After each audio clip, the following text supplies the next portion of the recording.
5, versículo del 18 en adelante. Con un amén nos ponemos de acuerdo. Amén.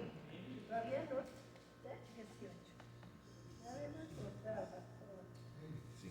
Efesios 5, capítulo 5, versículo 18.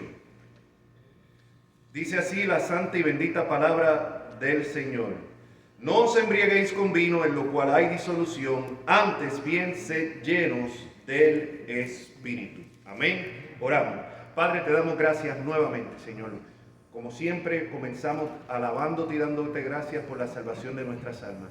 Gracias, Padre, por la libertad que todavía, Señor, tenemos en esta nación, que podemos reunirnos libremente, Señor, para adorarte, para alabarte y para escuchar tu palabra. Ahora te rogamos, Señor, que por medio de tu Santo Espíritu y la exposición de tu palabra ministre a cada uno de los corazones aquí presentes, comenzando por el del predicador, Señor, y cada uno de los oyentes, tanto presenciales como los que están viendo este mensaje grabado o los que están viendo este mensaje, Señor, por medio del internet.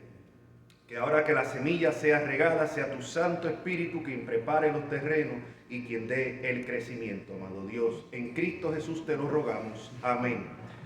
Y hoy vamos a continuar con la segunda parte del mensaje que comenzamos la semana pasada. ¿Se acuerdan acerca de lo que es la llenura del Espíritu Santo? Brevemente, un breve recuento, vimos que hay una diferencia entre ser lleno del Espíritu Santo y el bautismo del Espíritu Santo. Y vimos que todo creyente en el momento en que cree es bautizado por el Espíritu Santo para así formar parte del cuerpo de Cristo. La Biblia deja claramente en 1 Corintios 13, que leímos la semana pasada, que dice que por un solo, capítulo 12 de 1 Corintios, dice que por un solo espíritu fuimos en pasado bautizados, todos en un cuerpo. Así que eso es una realidad de todos los creyentes. Todos los creyentes tienen el Espíritu Santo. No hay tal cosa como un creyente que no tenga el Espíritu Santo. La Escritura dice, si alguno no tiene el Espíritu de Cristo, el tal no es de él. Ahora, eso ocurre en el momento de la conversión. Y no vemos ningún mandato a los creyentes a que busquen el bautismo del Espíritu Santo. Eso ocurrió en el momento de la conversión. Y eso lo vimos ya la semana pasada y el mensaje está disponible. Los que no lo han escuchado, los que quieran repasarlo, ahí dimos todos los detalles. Lo que sí hay mandato es el ser lleno del Espíritu Santo. Y vimos que ser lleno del Espíritu Santo significa ser controlados por el Espíritu Santo. Y esto es a creyente. Si usted no ha nacido de nuevo, usted no puede ser controlado por el Espíritu Santo. Así que lo que vamos a estar discutiendo aquí en esta tarde va dirigido a creyentes que sean llenos del Espíritu Santo. Vemos que la Biblia dice, no os embriagáis con vino en lo cual hay disolución. Antes bien, sed llenos. Esto no es una opción, esto es un mandato a todos los creyentes. Sed llenos del Espíritu Santo. Hablando entre vosotros con salmos, con himnos y cánticos espirituales, cantando y alabando al Señor en vuestros corazones, dando siempre gracias por todos al Dios y Padre en el nombre de nuestro Señor Jesucristo. Y ahora empieza a describir lo que es la vida llena del Espíritu Santo. Una persona controlada por el Espíritu Santo, llena del Espíritu Santo, está dando constantemente gracias a Dios. A diferencia de una persona que vive quejándose de la vida, quejándose de su suerte, quejándose de todo, una persona llena del Espíritu Santo, al revés, está agradeciendo todo el tiempo al Señor. Y siempre recordando, que esto no lo busca en la Biblia porque no aparece, pero es muy cierto, que cuando nosotros nos falta zapato, hay otro que le falta el pie. Y siempre recordemos eso. Siempre hay alguien que está en una situación peor que nosotros. Yo a veces hablando, ministrando a la persona, leyendo testimonios, me quedo asombrado con las cosas que uno ve que le pasan a hijos de Dios, a creyentes, en otras partes del mundo, las cosas que sufren, aquí mismo. O sea, las cosas que le pasan a otros creyentes. Entonces tenemos que dar gracias siempre por todo, dice la Escritura. ¿Por qué? Porque sabemos que no cae un pajarillo a tierra si no es por la voluntad de Dios. Y todos los sucesos de nuestra vida están controlados por el soberano Dios. Y la Biblia dice que los que aman a Dios todas las cosas les ayudan a bien. Así que aún en medio de las pruebas, aún en medio de las tristezas, podemos alabar y dar gracias al Señor. sabiendo que Él está en control de todo, que Él siempre tiene el control, aunque usted y a mí no nos parezca, que Él siempre tiene un propósito en cada situación, aunque usted y yo no lo veamos en el momento. Pero ahora vamos a ver lo que es esa vida llena del Espíritu Santo. Comienza por la familia. La vida llena del Espíritu Santo comienza por la familia y comienza en nuestros hogares. Y vemos que comienza en el versículo 21. Acuérdense que este es el contexto de ser llenos del Espíritu Santo. Como vamos a ver, ser lleno del Espíritu Santo no tiene que ver nada con brincar, saltar, caerse al suelo. Ese no es el movimiento del Espíritu Santo. El trabajo del Espíritu Santo es redarguir de pecado. Y es guiarnos en obediencia a la palabra de Dios. Entonces, mientras más la persona se somete a la palabra de Dios, más la persona es llena del Espíritu Santo. Ahora, comienza en el versículo 21. Comienza en el versículo 21 diciendo, someteos unos a otros en el temor de Dios. Y quiero dejar todo bien claro, porque no quiero que nadie me malentienda y después digan que yo dije algo que no dijo, enseñé algo que no estoy enseñando. Este sometimiento unos a otros es la persona llena del Espíritu Santo. Comienza con esto, someteos unos a otros en el temor de Dios. Ahora, este sometimiento nunca irá en contra de lo establecido por Dios. Importante. Este sometimiento unos a otros nunca irá en contra de lo que Dios ha establecido. De lo contrario es pecado y es condenado por Dios. ¿Cuál es la motivación?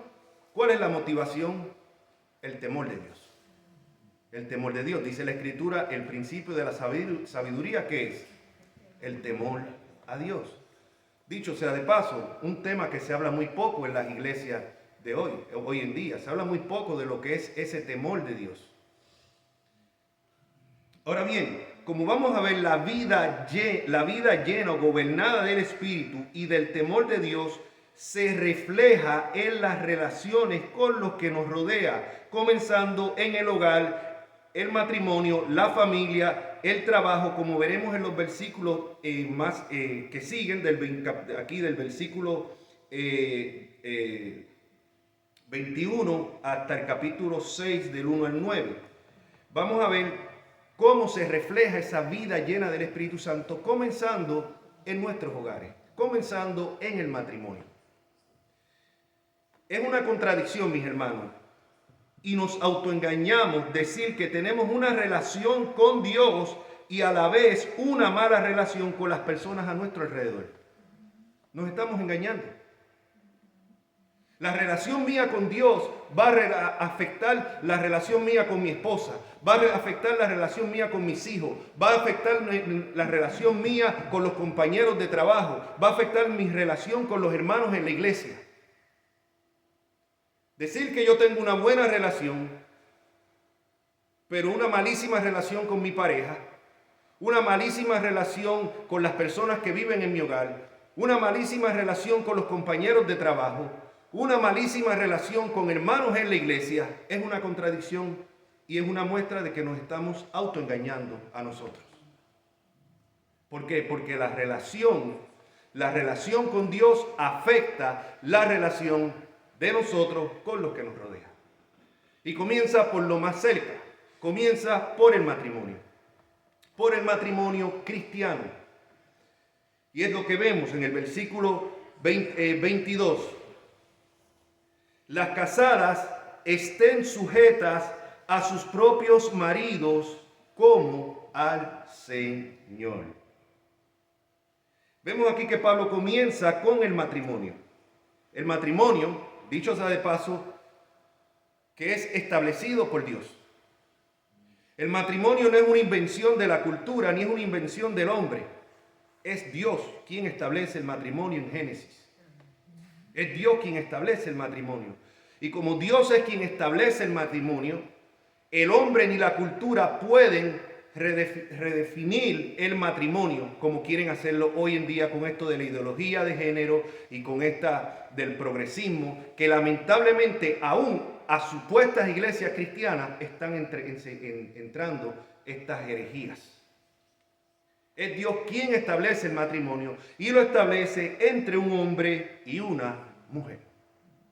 Entre un hombre y una mujer. El matrimonio es una relación de pacto y es Dios quien la crea y establece. Y como dije anteriormente, como es Dios quien la crea y la establece, no es la cultura, por lo tanto la cultura o la sociedad no puede redefinir el matrimonio. Hoy el mundo quiere redefinir lo que es el matrimonio y la familia. Y eso lo vemos hoy en día, que el matrimonio puede ser lo mismo entre personas del mismo sexo. La familia es la familia, un hombre, una mujer y un perro en vez de hijo. ¿Sí?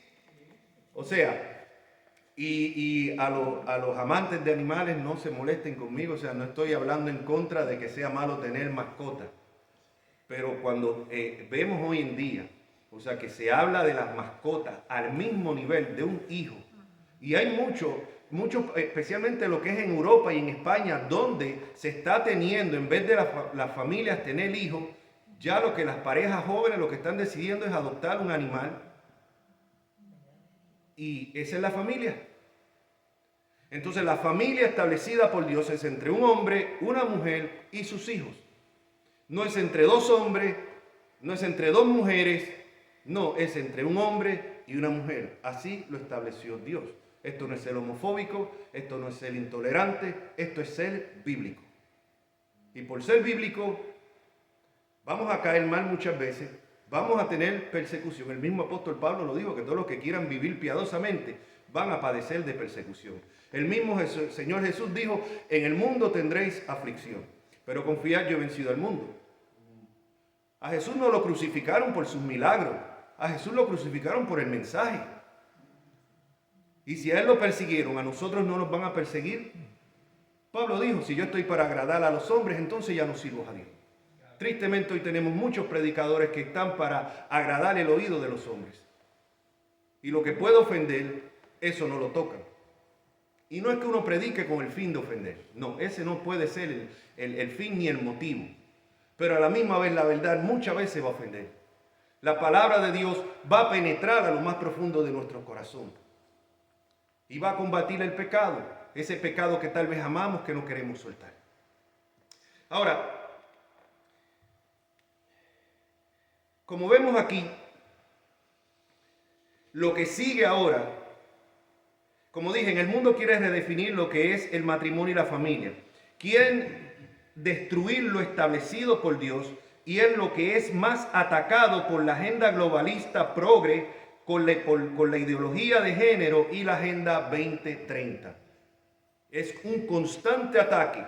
Mire los liberales, mírelo estos progresistas. ¿Qué es lo que constantemente están atacando? La familia. La familia. Usted destruye la familia, usted destruye iglesias, usted destruye una nación. Familias fuertes crean iglesias fuertes, crean países y naciones fuertes. Una familia que vive en el temor de Dios va a ser parte de una iglesia que tiene temor de Dios.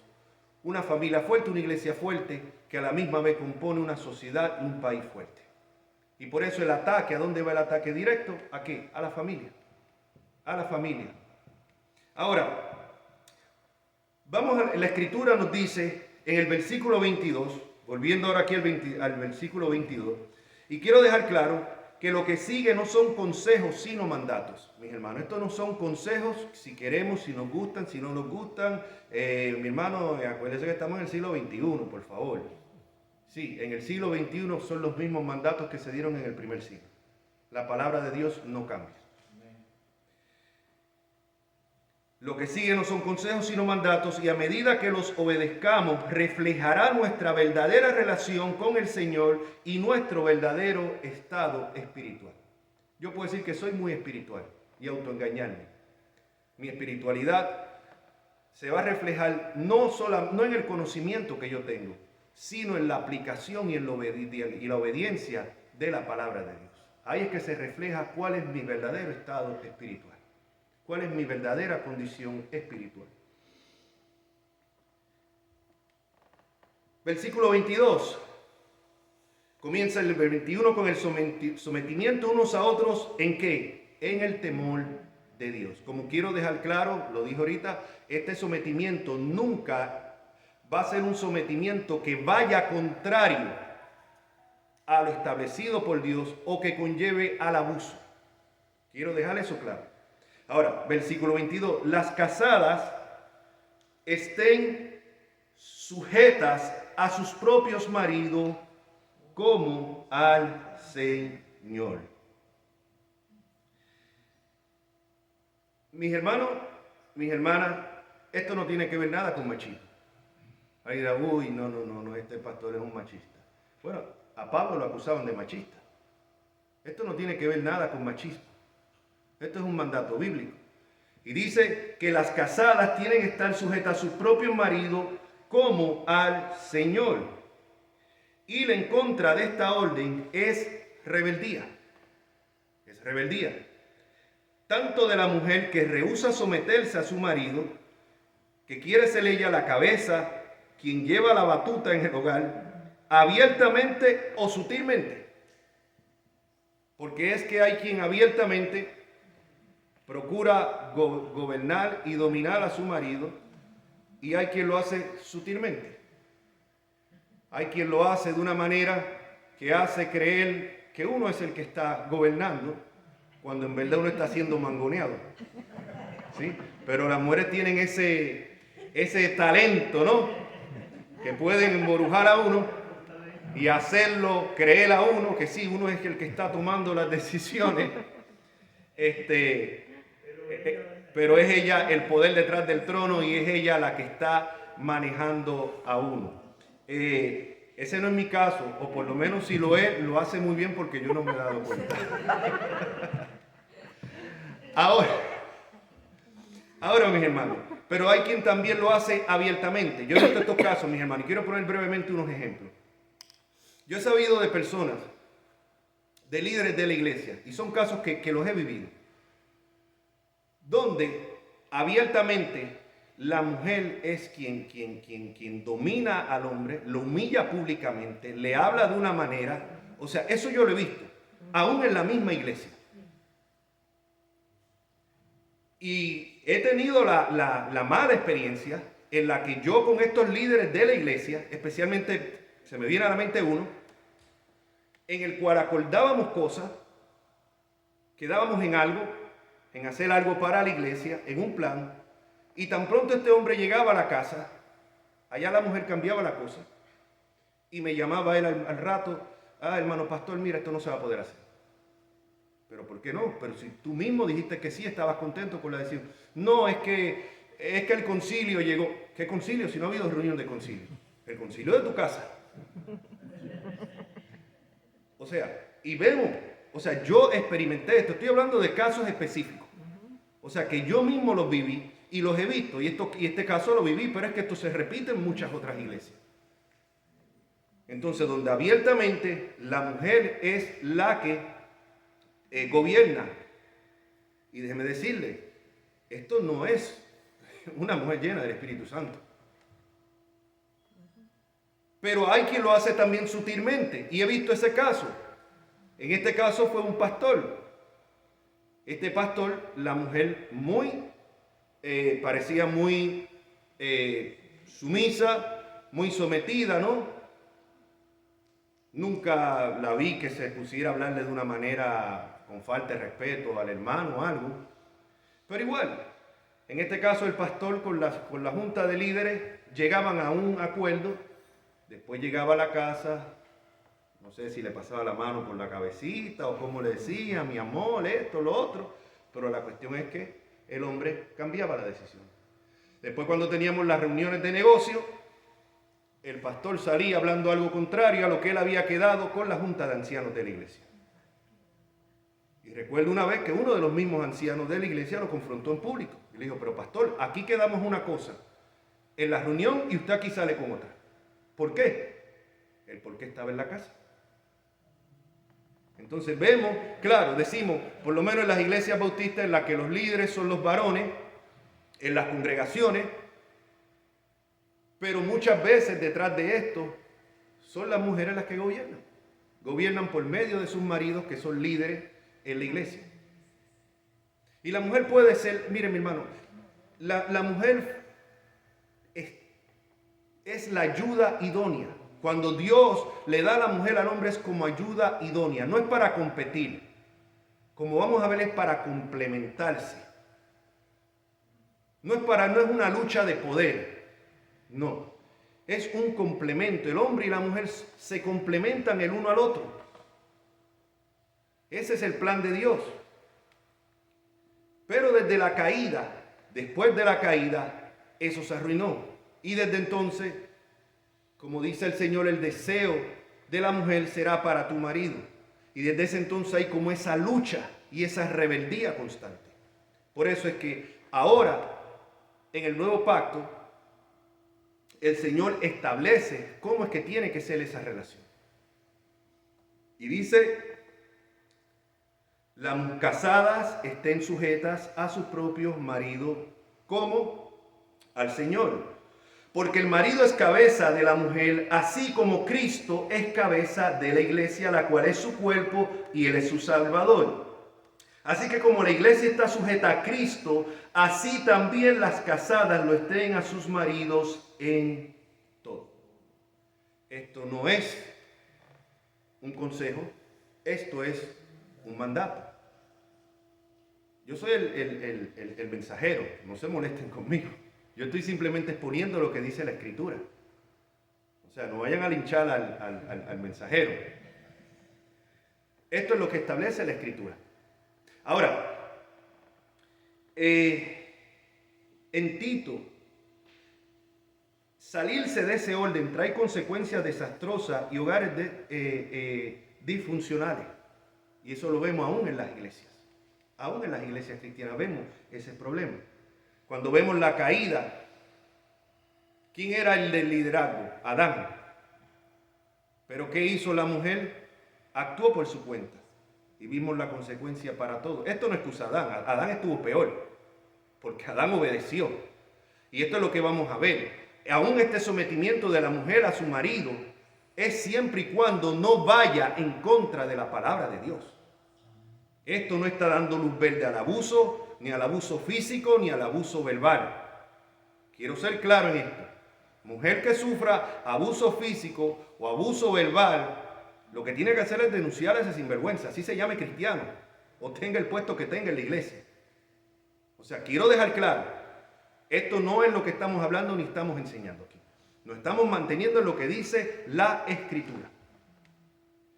Ahora, en Tito capítulo 2, versículo 5, dice que las mujeres deben de ser prudentes, castas, cuidadosas de su casa, buenas, sujetas a sus maridos, para que la palabra de Dios no sea blasfemada. Mire que desobedecer esto puede exponer a que sea la palabra de Dios blasfemada. Seguramente no lo habíamos visto así. A lo mejor pensar que blasfemar en la palabra de Dios es decir una blasfemia, una mala palabra, injuriar al Señor, injuriar a Dios. No. Cuando la mujer desobedece esto, está exponiendo a que la palabra de Dios sea blasfemada. Es lo que dice la Escritura, es algo serio. En Colosenses capítulo 3, versículo 18, dice, casadas, estad sujetas a vuestros maridos como conviene en el Señor. Como conviene en el Señor. Nuevamente, esto no es opcional. Nuevamente, esto no se trata ni se refiere a soportar, como dije ya anterior, a maltrato físico o verbal. Eso no es lo que está diciendo. Y hay que ser claro que cuando dice que se sujeten todo a sus maridos como al Señor, es siempre y cuando ese marido se someta a la palabra de Dios. Porque si el marido le dice, bueno, negrita, vamos a ver esta película pornográfica para calentarnos, qué sé yo, qué sé. No, usted no puede ceder a eso, mujer. Usted no puede ceder a eso. Si el marido le dice, bueno, negrita, vamos a...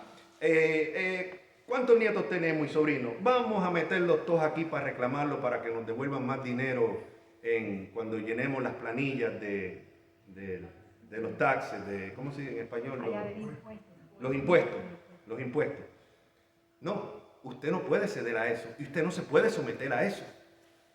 Si el marido le dice, bueno, mira, vamos a decir esto, en el caso que sea, o dile esto a tu mamá, o dile esto, lo que sea, y es una mentira, usted no se puede someter a esto, porque usted se hace cómplice. Es igual que nosotros estamos llamados a someternos al gobierno, siempre y cuando las leyes del gobierno, dice que el que quebranta la ley de los hombres, quebranta la ley de Dios, siempre y cuando la ley del gobierno no vaya en contra de la ley de Dios. Si la ley del gobierno me dice, usted tiene que cansar personas del mismo sexo, yo digo no, porque es necesario, como dijeron los apóstoles, obedecer a Dios antes que a los hombres. ¿Ve? Ahora, si yo vengo y me quebranto la ley de velocidad que dice 55 y yo voy a 95, ahí yo estoy quebrantando la ley de Dios. Porque esa ley de los hombres yo me la tengo que aplicar. Y todas las demás leyes que no vayan en contra de la palabra de Dios. Lo mismo en el matrimonio. La mujer tiene que someterse a su marido, estar sujeta a su marido, siempre y cuando ese marido no la lleve a hacer algo en contra de la palabra de Dios. No estamos hablando de abusos, no estamos hablando de machismo, no estamos hablando de maltrato y no estamos hablando de que el hombre diga, bueno, pues yo soy el hombre de la casa, aquí se hace esto y se acabó y punto. Y tú cállate la boca. No, eso no es lo que estamos diciendo. Miren que estoy siendo bien claro para que después nadie diga, porque siempre me pasa, siempre alguien me malentiende o me quieren malentender. Después dicen que yo digo tal cosa.